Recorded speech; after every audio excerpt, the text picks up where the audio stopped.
Hi, I'm 41, male, black, and have been in Lebanon for a long time.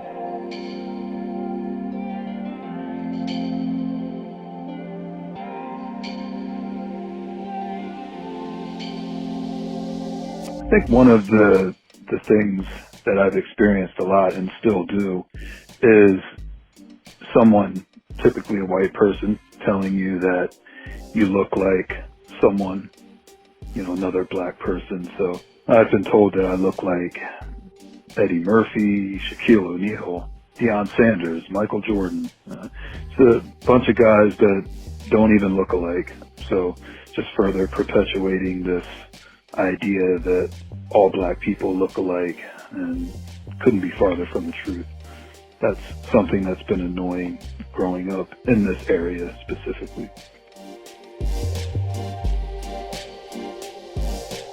Welcome to Platform Lebanon. We're elevating the conversation on racial tension through stories and experiences. We're breaking the bullhorn and listening to one another. Today, school districts, marching bands, and young love, video games, Lotion, and G.I. Joe. All these things swirling around this human experiment dealing with things deeper than the color of our skin. Let's jump into the voicemails and hear about race cars at home improvement stores. Hi, my name is Lori. I am a Black American woman that grew up in Lebanon County. And I just recently had my 62nd birthday. And I'm looking back at what's going on in our country and so sad, but feeling so strong because of that little girl that grew up in a small town called Goosetown. I never felt like I had any power and that I was always apologizing and feeling like I always had to do better. So last summer, in the midst of people saying enough is enough, Black Lives Matter, I was sitting in the parking lot at Lowe's. So my windows are down, and the woman beside me, who was white, her windows were down too, and she was playing regular radio music. And I'm sitting in the parking lot, looking at my phone, waiting for my brother. And I looked over, and I nodded my head to be polite, and just kept doing my thing. Her husband or boyfriend came into the car, and we were right beside each other, not a couple cars away. And he goes to her, "What kind of nigger music are you playing?" She must have tapped it, and I heard it, and I looked over, and I just stared. And his response was one of, "Hey, I'm really, really sorry. I didn't mean it, da-da-da-da." And I just looked at him and drove away.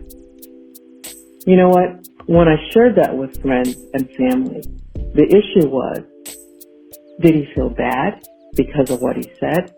Or did he feel bad that he got caught saying it?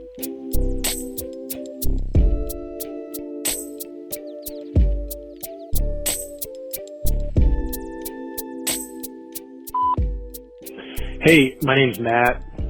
When I was in high school, I went to a well-to-do suburban high school. Our high school was situated very near an inner-city high school. My school was mostly white. The other school near us was mostly black. I remember thinking, without anybody telling me, those kids are different than I am. They aren't as good as me. They're poor. They would beat us in a lot of sports, though. As a member of my school's marching band, I distinctly remember making up words to their fight song. When their band would play their fight song, I would sing my made-up words and encourage those around me to do the same. The words of the song, which I remember to this day, were rude, unfair, and degrading. The words talked about where they were from, the city, the hood, and about their proclivity towards violence. Or so I thought. Ironically, as an adult, I now live in a very similar city, and I send my kids to the city school district, which is also mocked and discounted because of the skin color and poverty of those who attend there, just like I did to this school when I was a kid. As an adult, I was reminded of my judgment and racism while a part of a book group looking at race. This was all prior to the explosion of race conversations that have occurred in the past year. I think back to that boy in high school. Where did my attitude come from? Why would I so quickly rob someone of the image of God in them because of their skin color, because of where they lived? I don't know if I have an answer. And frankly, it scares me a little bit. In some ways, I wish I could say, well, I grew up around people who said those kinds of things, but I didn't. I suppose the answer might be that it was just in me. It was around me. It was the water that I swam in, and I never realized it. Perhaps it was so all around me, and I never knew it was there. I just absorbed and embraced it.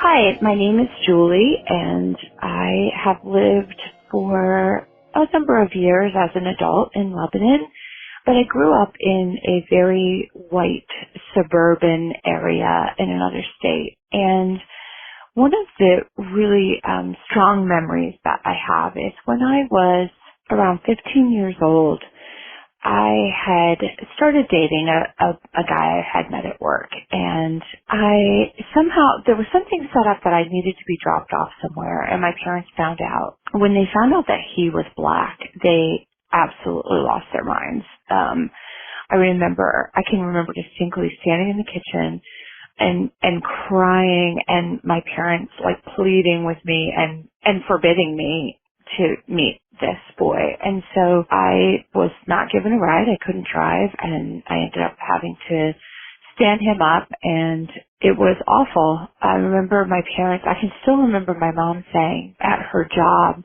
she would have, some black people, but she would treat them the same as the white people. And my dad continuously saying, we're not racist.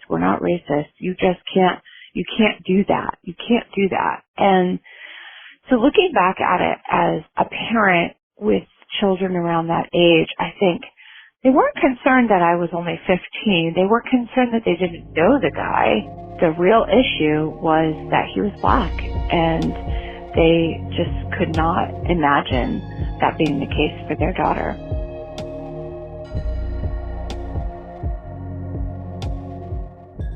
What's up, fellas? This is Jay. So when I think about our time in Lebanon, we lived in Lebanon from 2004 until 2018. And we actually spent 10 years in Lebanon School District and 3 years in Cedar Crest. One of the deep parts of racial tension that exists in Lebanon, in my experience, was the differentiations between these two school districts and the way in which they were characterized and thought about in pop culture at large, certainly in Lebanon and Lebanon County, but also in surrounding areas and counties, be it Harrisburg, Lancaster, whatever. So our kids went to Southeast Elementary School in Lebanon, and we loved it. They got a great education. It was just all around. Couldn't recommend our Southeast Elementary experience more highly. Really enjoyed and appreciated it. And then Lebanon Middle School was a tough experience for our kids, but one of our kids went to Cedar Crest Middle School too, and had an equally tough experience. So the common denominator there is middle school, I would suggest, as opposed to just Lebanon or Cedar Crest. High school we had one of our kids went to Lebanon, and then the others went to Cedar Crest. And in and through all these experiences was just a continual upheaval and BS around the quality of Lebanon versus the quality of Cedar Crest. Having experienced both pretty fully, I can say that we were not more, but at least equally encouraged and disappointed with both school districts. This came full circle for me when I served back in the day, 07 to 09, I think, as I tried to map it. I served on a gatekeeper panel.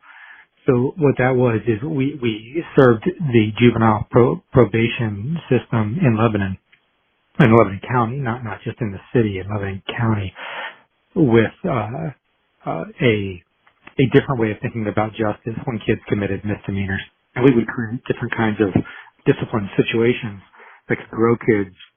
I got to work with a number of different kids and with a number of different leaders in creating discipline situations. Strange thing about it, though, was that by far literally like by far, the school district that was least represented was Lebanon School District. All of the offenders that we got for possession, for assault, for shoplifting, most of them were from the surrounding districts, be it Cedar Crest or Annville, Cleona, or Northern Lebanon or Elko. That was the primary place that we saw it from. So Lebanon School District just getting this bad rap, in my opinion, was completely racially driven on every front. The time I spent in professional ministry there, it was just a continual pushback against the basic assumptions of what it means for Latinos to be Latinos, for Black people to be Black people, and all of that in comparison with the historic whiteness of the county. It was a guilty until proven innocent kind of a situation.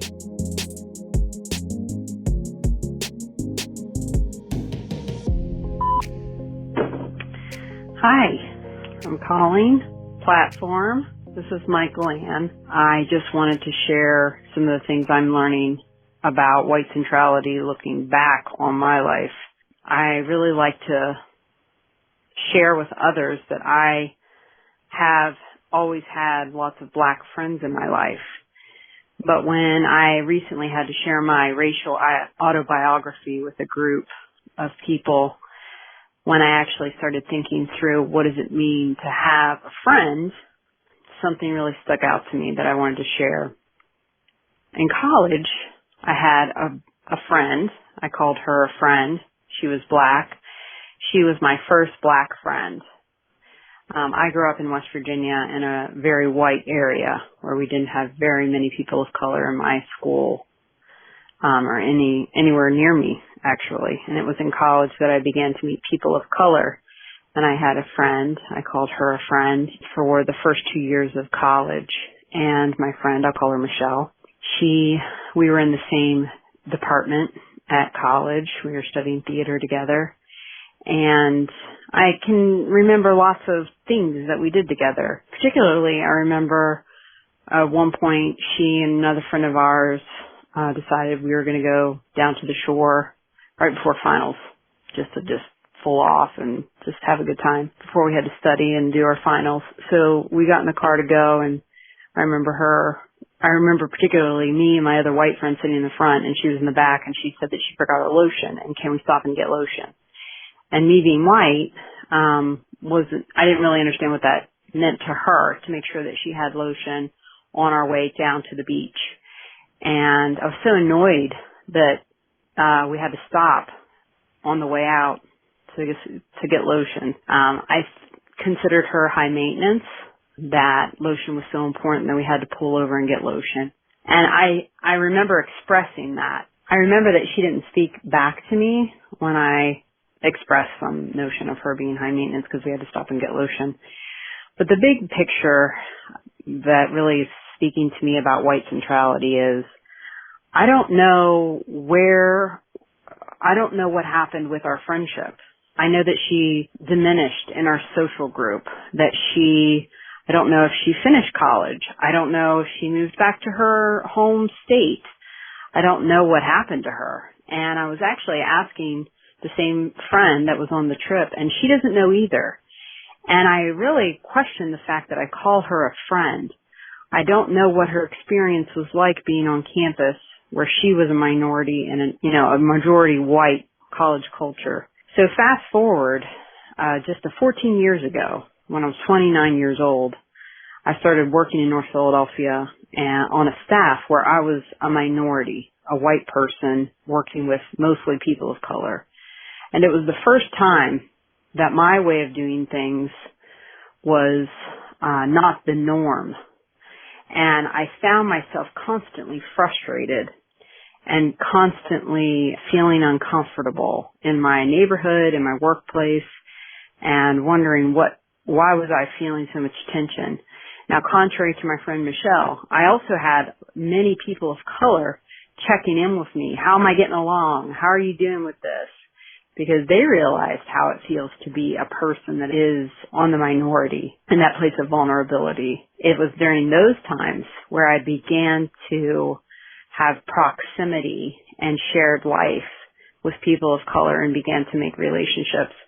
And looking back, just realizing how much of my life is based on white centrality, where I believe that my way is the normal way and everything else is a deviation of that. I think it's important for us to really consider the weight that white centrality really puts on the other, the person of color, when they're surrounded by people who operate from a position of white centrality, where anything other than their point of view is a deviation of norm.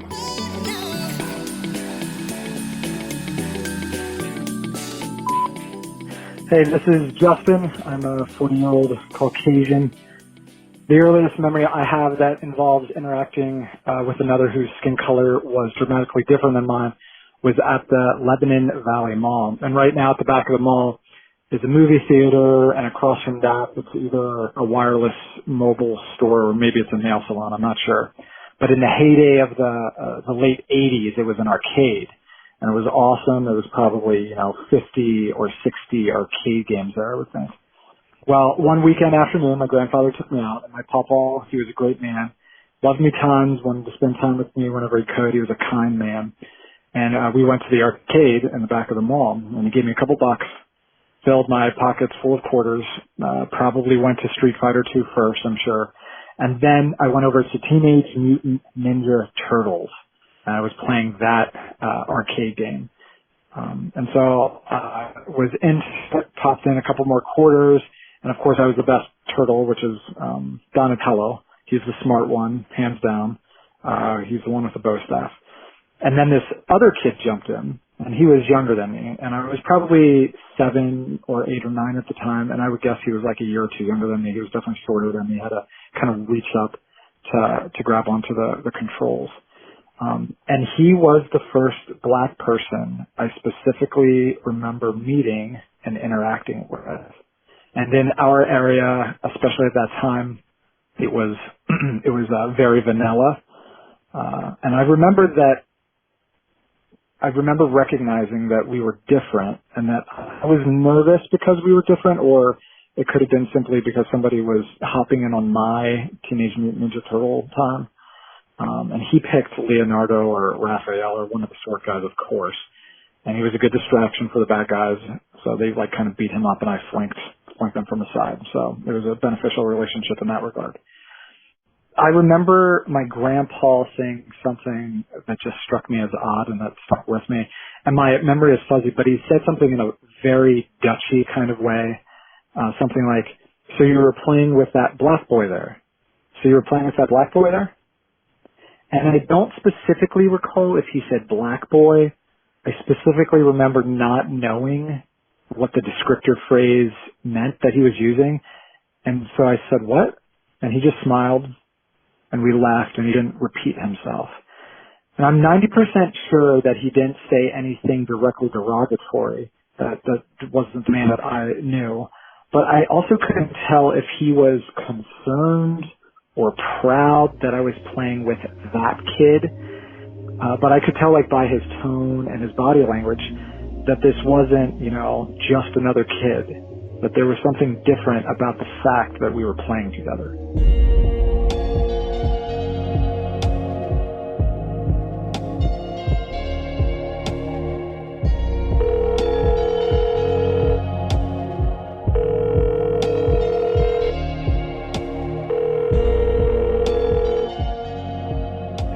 Please leave a message after the tone.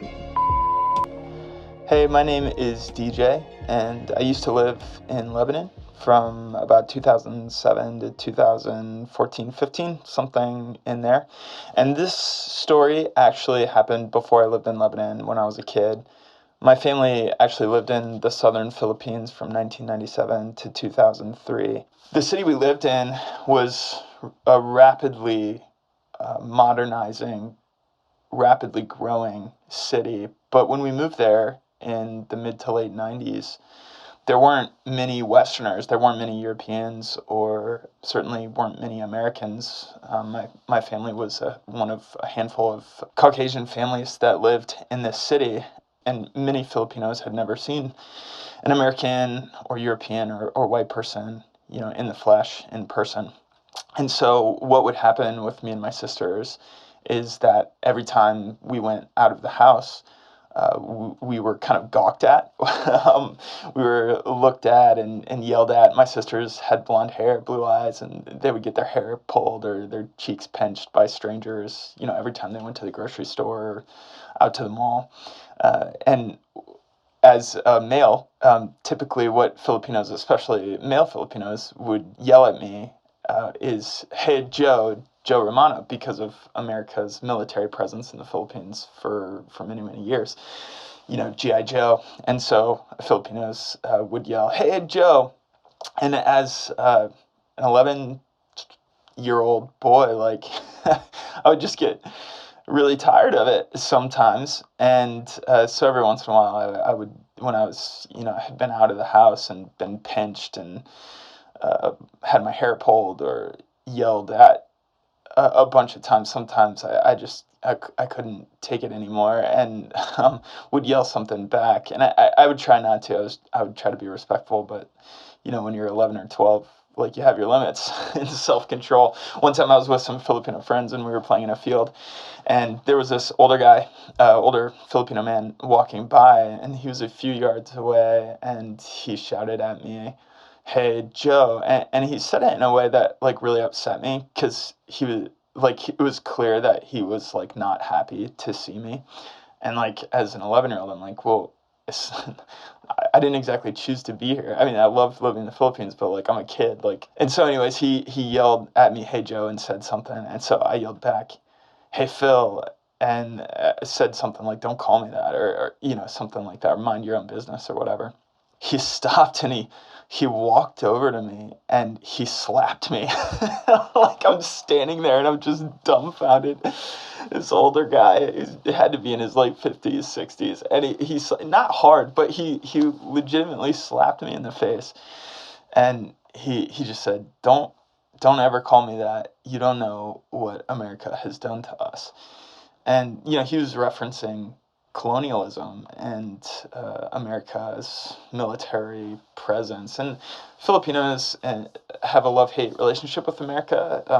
There's a lot of mutual respect and admiration, but there's also the fact that they were a colony for many years, and when they sought independence, we for a time didn't allow that, and until after World War II. And so, as much as I don't condone the slapping of young boys, it did something for me that was actually really helpful. It caused me to actually see things through his eyes. And this is me reflecting many years later, but just knowing the cost that Filipinos paid because of America's colonial influence, the loss of culture, and some of the other things that have been, really tragic that have come out of that.